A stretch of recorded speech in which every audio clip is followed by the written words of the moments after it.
today we have to talk about a little bit of a sore topic, Paysafe's third quarter earnings, and what I'm going to be doing with my shares in Paysafe.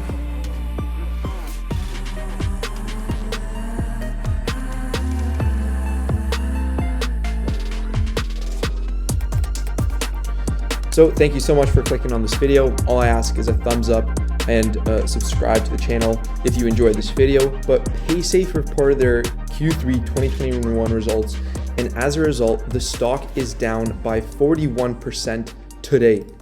I invested in this stock when it was at $13 a share. I actually posted a video about their preliminary Q3 results, which I can post somewhere here.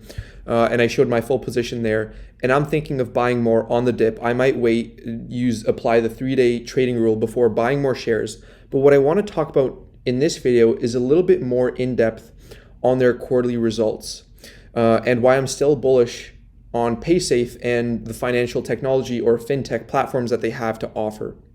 I think there's a little bit of misguided management, especially with regards to mergers and acquisitions, that they could have done a lot better. But overall, I am still bullish on Paysafe, mostly because of the future of digital payments, cryptocurrencies, and iGaming. So let's get right into it. Their highlights, first of all. So total payment volume, so they processed 31.1 billion in payments, which was an increase of 19%. By the way, this stock is just over 3 billion market cap right now. And this was a pre-SPAC deal led by Bill Foley. And we'll get into Bill Foley in a second, but basically he's an American businessman. And it was called BFT. That was a pre-SPAC deal. It was valued at $10 a share. So right now it's trading at around $4. So about 60% down since the pre-SPAC price of $10 per share. It was a deal valued at around $9 million. And right now he's 76 years old. And he has a history of actually making pretty good transactions. And he was the one that sort of backed the deal and was an investor in the deal.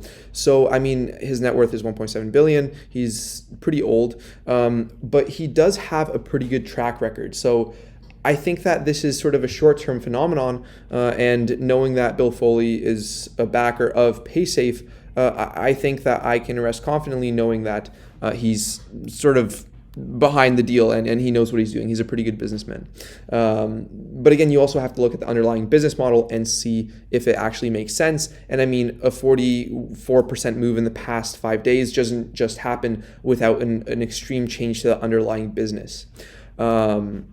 But seeing that their total payment volume actually increased is a good sign. And this is, again, part of the growth towards a digital economy. And we're going to look at some iGaming numbers as well.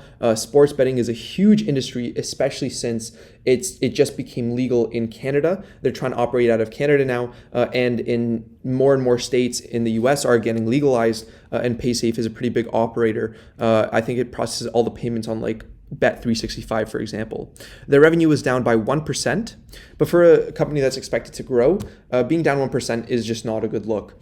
Net loss attributed to the company was 147 million, and that was inclusive of a non-cash impairment charge of 322 million. So we're basically going to be looking at that as well, and what exactly is an impairment charge. So basically, an impairment charge is a new term used to describe writing off worthless goodwill. And this comes from poor management. So for example, when Paysafe acquires other companies and Paysafe pays way too much for that company, they basically have to write off some of that sort of goodwill, which is sort of like a company's brand name, you can kind of say, which is like an intangible asset, something that you can't actually have. So basically, Paysafe having to write off a lot of their impairment charge through worthless goodwill is most likely due to some of the mergers and acquisitions that they did that weren't as fruitful. So they had to do around 300 million worth of impairment charges. And I understand that they're trying to grow, but I want them to pick their mergers and acquisitions strategically, not just throw money around at other companies. And this does show pretty poor corporate governance. But I think going forward, they're going to try to have their shit more together. At least I hope that they're going to have their shit together more. So that is not impressive as a shareholder. And I think that's part of the reason why the stock was down by so much. But yeah, so that's what an impairment charge, basically a write-off against the company's goodwill. EBITDA was 106.4 million, a decrease of 1%, and they revised their full year outlook for 2021 and 2022 as they're trying to restructure their digital wallet. So I also recommend you watching this video. It's on their investor relations page. I can also link it down below. But basically, this shows you what Paysafe does. And it's a pretty cool video if you just want to know more about the e-commerce view of the world and digital wallets and financial technology, basically. So let's get a little bit more in depth into their third quarter 2021 earnings presentation. Again, for them to warrant like a 42% move in the stock price just in one day, you know that their earnings were not very good, to say the least. So again, this is just like some of their key highlights. The main one that we're going to focus on right now is digital wallet weaker than expected, addressing performance challenges and repositioning for long-term success. So basically what happened is that other competitors, especially in Europe, so for example, PayPal in Europe, as well as this app called Kiwi, has sort of been taking market share away from incumbents such as Paysafe. And I mean, if you want to know exactly what a digital wallet is, it's basically a software-based system that securely stores users' payment info and passwords for numerous payment methods and websites. So part of the reason why Paysafe is gaining popularity is because it's trying to brand itself as a company that you can be secure and you can know that your payments are stored safely and no one's going to access your passwords or steal your identity or something like that. That's why a lot of like crypto regulation is kind of going on right now, is because a lot of times hackers can get into users who buy crypto. They can get into their accounts and basically steal millions of dollars worth of crypto assets. So Paysafe is trying to be like, oh, we operate in the crypto space. You can buy and sell shares with apps, and we're actually the payments processor behind that crypto wallet, and it makes it more safe, right? So that's what they're trying to brand themselves as like a Paysafe kind of thing. So by using a digital wallet, users can complete purchases easily and quickly with near-field communications technology. They can also create stronger passwords without worrying about whether they will be able to remember them later. And I mean, the future of banking is going to be digital wallets. For example, since Paysafe operates in London, and I mean, I know that Brexit happened and whatever, but basically the European Union intends to provide every citizen with a digital wallet. Now imagine that the European Union decides to partner with a company like Paysafe. I mean, they probably won't receive all the revenue, but they potentially might partner with a company like Paysafe, and you can imagine how much revenue that would bring in, because they already have. I don't think the EU would just like create their own digital wallet, because that would take a lot of resources and finances. They might as well just partner with an already existing brand, for example, especially one that's based in London. Anyways, let's get back to the investor relations page. Sorry, here it is. So again, they're processing more payments, 31 billion, which was pretty good. That's not bad at all. 2% revenue growth excluding the pay later stuff, which was -1 reported, and 5% year-over-year growth excluding pay later and direct marketing. So I mean, they're just trying to like make the numbers look better than they actually are. But the numbers, again, like they were not very good at it. Okay, they were shit. That I'll just say they were actually shit. And you can take a pause here. Expectations versus today. Again, their digital wallet was the one that kind of performed very poorly. They even say performance was weaker than expected. I have it right here. And as a result, they had to revise their 2021 and 2022 financial outlook. So this is what was expected from Q1 to Q4. The prior expectation was a little bit of a decrease, because I think it's just cyclicality in Q3 for the digital wallet performance, but then an increase to, and this is in millions of dollars, by the way, so an increase to over $100 million in Q4 of 2021. But it actually looks like now their current expectation is, well, Q3 they did 84 million, and current expectation is maybe somewhere in like 80 million for Q4 of 2020. So just not good at all. And here we can see spring fundamentals improving with cleaner portfolio as a result of earlier exits, restrictions on networks, saw good indicators. In the summer, though, however, quiet European sports betting activity, so soft Q3 followed by improvement in Q4, leadership transition in digital wallets division. That was from July to September. So at least they're trying to fix that right now. Late summer, early fall, so Q4.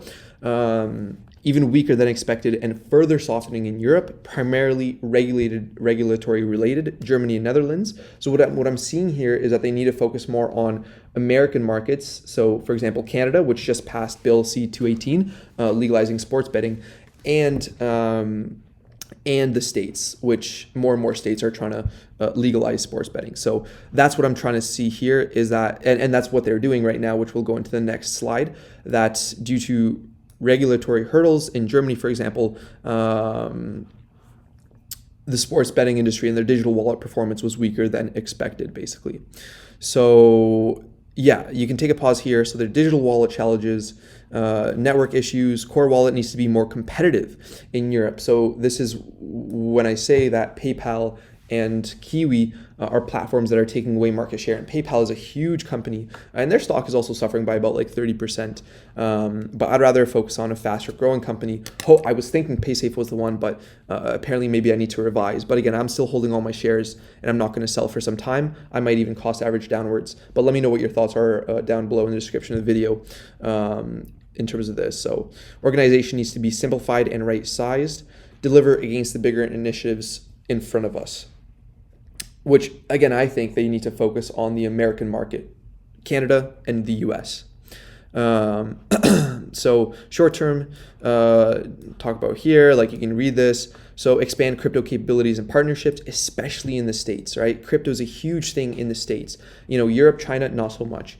Strengthen relationships with top tier merchants, continue to grow Skrill, which is their iBetting and iGaming payments platform. Roundabout, they're called Skrill. I'm not sure why, but yeah. Direct marketing vertical is recovering as expected. So they have a net new merchants in October. I don't know what their number is. They don't put any numbers here, but at least it's growing from being loss making here. And strong momentum continuing into Q4. And so across the majority of Paysafe's businesses, apparently they're doing okay. So for example, eCash, higher revenues, 18% year over year, 2021 expected here, so not bad. Integrated processing, so strong e-commerce growth across digital commerce verticals. So US acquiring remains healthy. Again, I'm not concerned about Canada and the US growth. So they win in North American iGaming. Revenue was up 50% year to date. They're live in 19 states. Their recent launches were with I don't know how to pronounce that. Fubo, I don't know.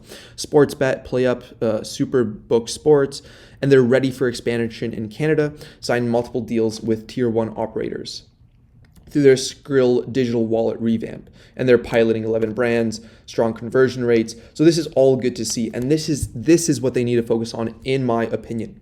And they grow key digital commerce verticals, adding 4,600 Walmart stores, enabling bill pay with eCash through Incom partnership. eCash is a leading solution for growing neobank market. And they added Solano, which is a cryptocurrency, to digital wallets, which now offers 38 cryptocurrencies, as well as building a pipeline for crypto platforms seeking pay in and pay out solution. And I think this is also a really good move because, again, a lot of the crypto wallets are being hacked and a lot of money is being stolen out of that, but Paysafe is a pretty safe payments platform. Also partnering with Visa. So I do think that the future is bright. I just think management has made some just downright terrible mistakes with mergers and acquisitions. And again, you can talk about, they acquired Via FinTech. So Paysafe completes acquisition of Via FinTech. I think this was for a couple $100 million, which is a leader in Germany and other key markets. They also acquired, if we look right here, they acquired Safety Pay, and they have a lot of operators in Latin America especially. And if you look at like sort of the terms of the deal, eyeing the emerging Latin American market, London Paysafe has agreed to acquire Miami-based Safety Pay for $441 million in an all-cash deal. So this also dilutes shareholder value. I mean, they're going to have to take out debt to basically pay off for like $441 million. That also might be due to some of their impairment charges, for example. And I mean, I'm not saying that this is not a good move. It's just in the short run, that's going to decrease the stock price. And I mean, maybe they overpaid for that deal. It's just, that's upsetting to see, but I mean, it is what it is. Hopefully management now has their shit straight. So this is basically what they're operating right now: digital wallets, eCash, open banking, and their card. And we can see, of course, I already touched on the highlights right here, but we've already seen just a shit report. I mean, it's nice that their payments processing were up by 19% year over year, but just like overall, it looks like they're contracting a little bit. Now, I do want to talk finally about their debts before I end this video. This is kind of a bit of a longer video, but I do encourage you to check out their all their revenues and stuff like that. I just want to talk about their debts because that is the one concern that I do have, but I do think that they will have they will be able to pull it off. Okay, so their total debt right now is 2.1 billion, which is a pretty high number. Their market cap right now, for example, is like just over $3 billion. Their cash and cash equivalents are at 262 billion. So right now I'd say they're pretty liquid and they have enough money to pay off their short-term liabilities. Their debt ratio, leverage ratio is 4.4 times, which they want it to be 3.5 times. Now that is pretty high. That's not terrible, but it's not good. And I am sort of kind of concerned about this. And I would like them to pay off their debt slowly. But I mean, at least they have over or quarter of a billion in cash on hand to sort of refinance that 2.1 billion in debt right now.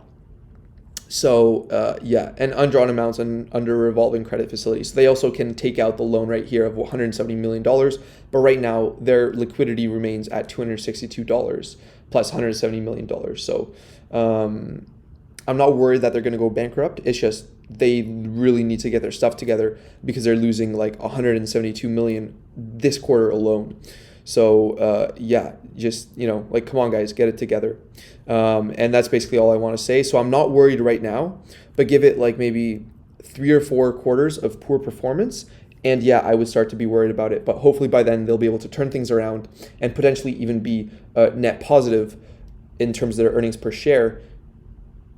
Maybe even by the end of next year. That would be pretty good. And that would change the whole landscape and they'd start to be able to pay off their debt and hopefully increase shareholder value. So if you enjoyed this video, I'd appreciate a thumbs up, subscribe if you haven't already. Please feel free to check out the Discord group down below.